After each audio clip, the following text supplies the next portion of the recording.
Did you know there are actually three completely different ways to say goodnight in Spanish? And using the wrong one could make you sound, well, a little awkward. Stick around because I'm going to teach you exactly when and how to use each one, plus give you real context so you sound like a native speaker.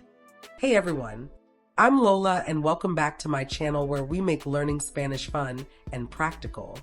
Before we dive in, I want to mention that I'm partnering with Babbel today, the app that's helped millions learn languages through real-life conversations. Link in the description. Now, let's get into those three ways to say goodnight.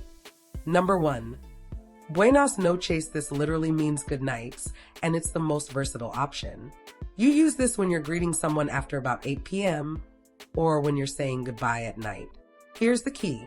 In Spanish-speaking countries, buenas noches works in both formal and informal situations. You can say it to your boss, your friends, even strangers. Think of it like the Swiss Army knife of Spanish greetings. It works everywhere after sunset. Number 2. Que duermas bien. This means sleep well, and it's much more personal and intimate. This is what you'd say to family members, close friends, or your romantic partner. The beautiful thing about this phrase is that it shows you care about the person's rest. It's like saying, I hope you have sweet dreams. You'll hear this a lot in family WhatsApp groups or when parents are putting kids to bed. Pro tip, you can also say que descanses, which means rest well, equally sweet and caring. And number 3, hasta mañana. This literally means until tomorrow, and it's perfect when you know you'll see someone the next day. This one's super practical for work situations, school, or when you're staying at someone's house. It implies continuity, like see you tomorrow. You'll sound natural and confident using this with colleagues, classmates, or anyone you have regular contact with. Here's a bonus. You can combine these. Buenas noches, hasta mañana, good night, see you tomorrow. Native speakers do this all the time. Now here's what textbooks don't teach you.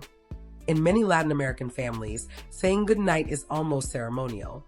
You don't just disappear to bed. You go around and say buenas noches to everyone individually. It's a sign of respect and love. And in Spain, dinner happens so late that buenas noches might not start until 10 or 11 p.m. Understanding these cultural contexts is exactly why apps like Babbel are so effective. They teach you the language and the culture behind it.